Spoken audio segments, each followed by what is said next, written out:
Yang pertama adalah masa kolonialisme. Sebelum Belanda menguasai Indonesia, telah terjadi penjajahan samudera dalam konteks imperialisme dan kolonialisme kuno ke Nusantara. Portugis dan Spanyol adalah dua negara yang menjadi pelopor dan sangat antusias dalam penjajahan samudera. Sehingga untuk mencegah agar tidak terjadi persaingan yang tidak sehat antara kedua negara, atas prakarsa Paus Alexander VI, penguasaan agama Katolik di Vatikan merasa perlu mengatur penjajahan samudera pada dua negara yang mayoritas penduduknya beragama Katolik. Oleh karena itu, diadakan Perjanjian Tordesillas. Perjanjian Tordesillas merupakan perjanjian yang ditandatangani di Tordesillas, Spanyol pada tanggal 7 Juni 1494. Perjanjian ini berisi bahwa di dunia luar Eropa menjadi kekuasaan eksklusif dua bangsa, yaitu Spanyol dan Portugis, dengan titik pusat pada barat Kepulauan Tanjung Verde.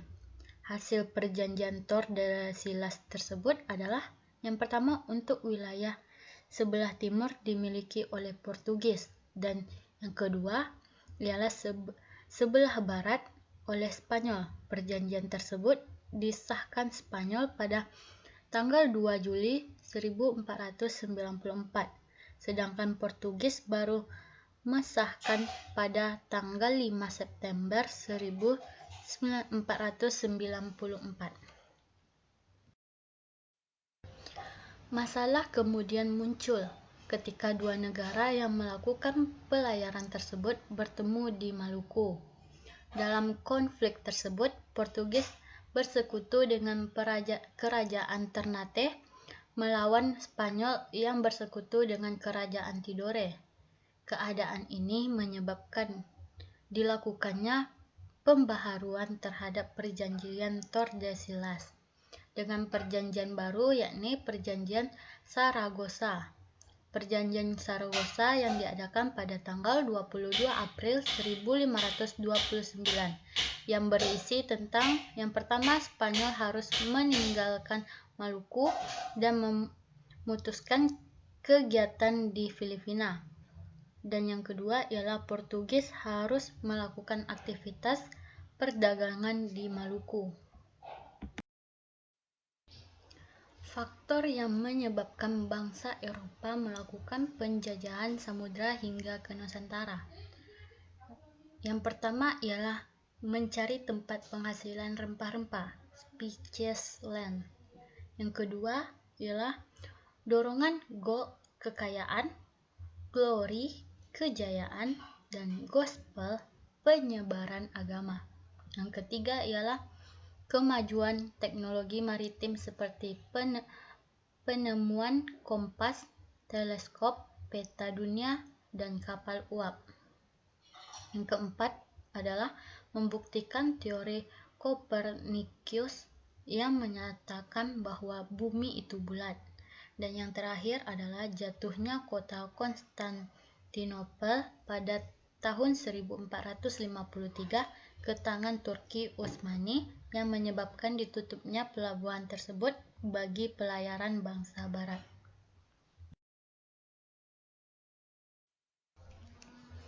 Baiklah, sekarang akan saya jelaskan tentang kehidupan bangsa Indonesia pada masa kolonial.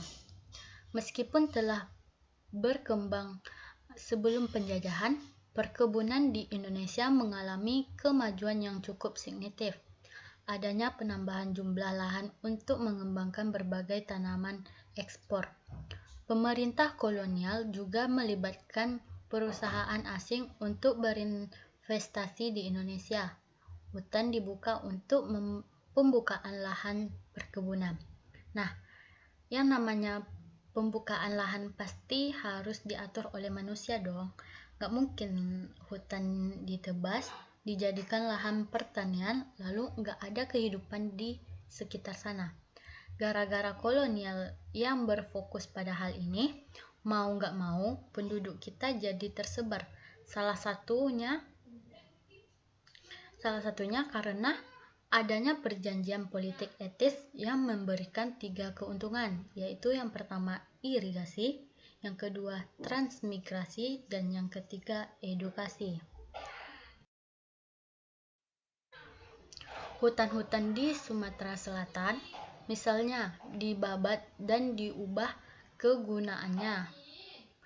Sebagian ada yang menjadi lahan pertanian dan perkebunan, dan juga yang menjadi lahan irigasi yang digunakan di sepanjang alirannya dimanfaatkan sebagai lumbung padi. Salah satu bekas peninggalan yang paling nyata adalah saluran air Bendung Komering 10 di Kabupaten Oku Timur. Sampai saat ini masih dimanfaatkan dengan baik untuk lahan sekitar.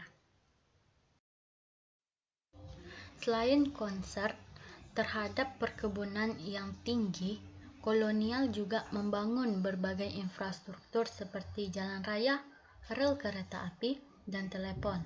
Salah satu hal yang paling terkenal adalah jalan raya pos yang dapat kita lihat seperti gambar di samping ini. Herman Willem den Lens adalah sosok di belakangnya. Dia datang ke Batavia pada tanggal 5 Januari 1808. Sebagai gubernur jenderal, ia mendapat mandat untuk menjaga Hindia agar tidak jatuh ke tangan Inggris yang saat itu sedang berpusat di India.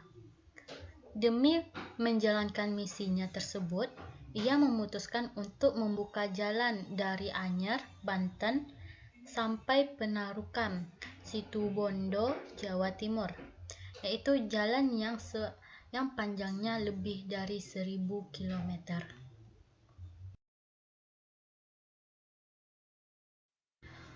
Proyek ambisius dan Lens ini harus dibayar mahal oleh para pekerja dari kaum pribumi kala itu.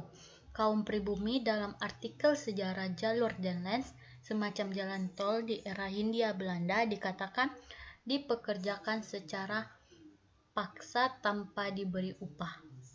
Bagi dan Lens, jalan tersebut adalah sebuah mahakarya yang ia banggakan. Saat ini, jalur itu biasa kita sebut dengan Pantura, Pantai Utara, salah satu jalan sentral yang sering dilewati pemudik ketika lebaran.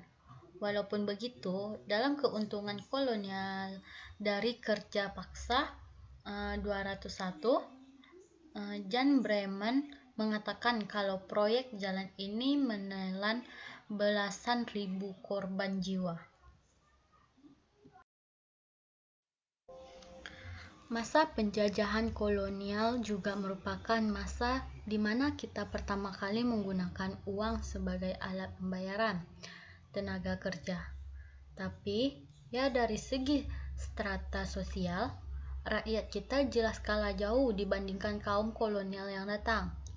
Pribumi yang sebelumnya birok harus tunduk kepada company-company ini. Para raja dan bupati harus lengser karena sistemnya diubah. Kolonial lebih memilih gubernur jenderal, residen, bupati, dan sistem pemerintahannya. Sisi baiknya, kaum pribumi yang selama ini berkotak-kotak oleh kerajaan kini mulai bersatu. Kita sedikit demi sedikit disatukan dalam identitas yang bernama Indonesia. Dapat kita lihat pada gambar di samping.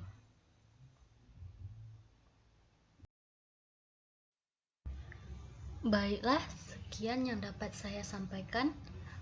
Atas segala kekurangan, saya mohon maaf. Wabillahi taufiq wal hidayah. Wassalamualaikum warahmatullahi wabarakatuh.